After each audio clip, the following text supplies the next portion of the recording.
तो आज हम लोग थोड़ा-सा डिस्कस करते हैं कि जो मेंस राइट्स वाले जो हैं हमारे जो होते हैं वो काफ़ी मतलब दुखी रहते हैं कि हम लोग इतने अच्छे-अच्छे बात करते हैं लड़कों के हक के बारे में, लेकिन ज़्यादातर लड़के सुनने के लिए भी तैयार नहीं हैं।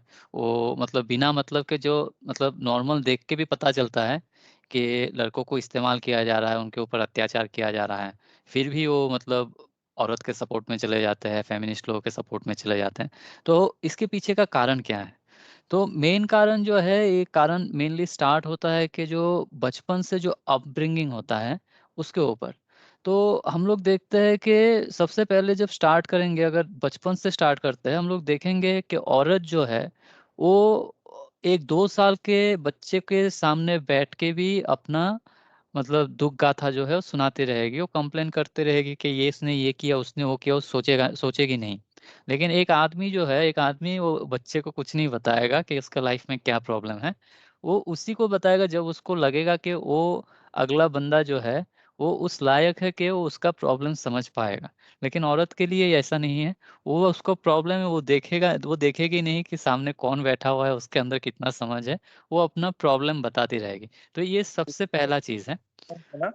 इसमें एक और पॉइंट है ना कि आदमी को बताने का टाइम कहाँ है। जैसे बच्चे जो है most of the time they spend with their mother while growing up. तो बच्चे जब बड़े हो रहे हैं तो ज्यादातर टाइम तो वो अपने माँ के साथ ही गुजारते हैं और बाप जो है वो तो गधा मजदूरी करने सुबह ही निकल जाता है। तो मर्द के पास तो वो टाइम नहीं है कि अपने बच्चों के साथ बिताए। बाप को पैटर्निटी लीव नहीं मिलता लेकिन माँ को मैटरनिटी लीव जरूर मिलता है। तो ये भी एक पॉइंट है जिसको हमें कंसिडर करना चाहिए कि इसका बि कैसे मतलब एक नेगेटिव यूज किया जाता है उनके मर्दों के खिलाफ। बिल्कुल सही बात है ये। और इसमें अगर हम लोग थोड़ा-सा और मतलब ये तो आपने बिल्कुल सही बात बताया कि फैमिली में कैसा होता है, लेकिन जो अगर हम लोग मान लेते हैं कि अगर अपने बच्चे को छोड़ के भी देख लेते हैं कि पड़ोस का बच्चा हो गया या फिर बहन का बच्चा हो गया, फिर भाई का बच्चा हो गया, कोई भी है, औरत जो है मतलब कंप्लेन करने में वो मतलब सोचती नहीं है कि किसके पास कंप्लेन कर रही है, उसको बताना है कि मतलब वो बता देगी। तो ये एक बहुत बड़ा पॉइंट है। सेकंड थिंग जो आता है कि अभी का जो दुनिया है, दुनिया में ऐसा चल रहा है कि लोग जो है ज़्यादातर बिज़ी उसी में है कि लड़की को जो है इम्प्रेस कैसे किया जाए। लोग अभी भी उसी में दुखी रहते हैं कि मैंने उस लड़की को पसंद किया या फिर उसको चिट्ठी भेजा, लेकिन उसने जवाब नहीं दिया, उसने मुस्कुराया नहीं, मेरे दोस्त की तरह वो देख रही थी, मुझे नहीं देखा।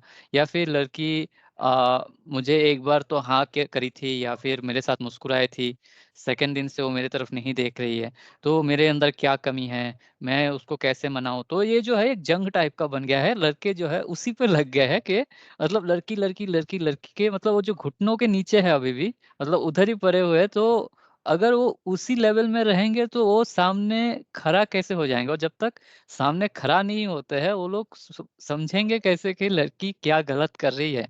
और जब उसको समझ में नहीं आएगा तो लड़की को बताएगा कैसे? बिल्कुल सही कहा आपने। अब इसमें एक और चीज़ आपको देखना चाहिए ना जो शुरुआत में आपने बोला कि किस तरीके के एटमॉस्फेयर में लड़के बड़े होते हैं। तो ये जो लड़कियों के पीछे सिंपिंग करते रहते हैं, इसके पीछे एक तो उनका जो अपब्रिंगिंग है वो एक है और आजकल के मॉडर्न दुनिया में ज़माने में क्या हो रहा है, 12, 13, 14 साल के बच्चे जिनके बॉडी में अभी भी हार्मोन बनना शुरू नहीं हुआ, वो पोर्न देख के अपना हिला रहे हैं। तो उस टाइम से इन लोगों ने ये सब शुरू कर दिया, तो जब तक ये 25-26 साल की उम्र तक पहुँच रहे हैं, तो इनका तो पूरा बॉडी, माइंड सब कुछ डैमेज हो चुका है।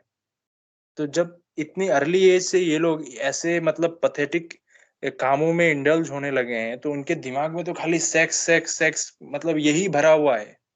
और भाई हमारा देश भी गज़ब है कि ये शायद दुनिया का एक ऐसा देश है जो पोर्न को बैन करता है, लेकिन वीपीएन को बैन नहीं करता। अब इसका मतलब ऐसा हो गया कि आपने बहुत बड़ा एक गेट बनाया, उसपे 100 किलो का एक ताला लगाया और बी साइड में आपने दीवाल खड़ी नहीं की, बनाया ही नहीं। तो ऐसे बैन का क्या मतलब होता है? फिर इस पे आता है आपका सेक्स एजुकेशन। हमारे सरकारी स्कूलों में तो आप सेक्स एजुकेशन भूल ही जाओ कि कोई क्लास होती भी होगी या मुझे तो डाउट है। और प्राइवेट एंटिटीज़ में जितना भी सिखाते हैं, मैं सेम वही प्रिंसिपल इस पे भी अप्लाई होता है कि आप जब इनको क्लास में आप सिखा रहे हो, तो जो जो बच्चा बैठा है, वो आपसे ज़्यादा जानता है। कि कैसे जानता है? क्योंकि आजकल के माँ-बाप जो हैं मतलब क्या उसको कहेंगे कि मॉडर्नाइज़ेशन का इफ़ेक्ट है या साइड इफ़ेक्ट है, कि छोटे-छोटे बच्चों के हाथ में आप रास्ते पे चलते भी देख पाओगे कि छोटे-छोटे बच्चे, इनके हाथों में फ़ोन है। तो फ़ोन से क्या कर रहे हैं 24 घंटे तो माँ-बाप बैठ के देखेंगे नहीं। तो वो तो ये सब पोर्न साइट वगैरह खोल के देख रहे हैं और ये इनको जब सेक्स एजुकेशन दिया जाता है, तो वो लोग तो हँसते रहे होंगे कि भई ये क्या बता रही है, हमें तो इससे ज़्यादा पता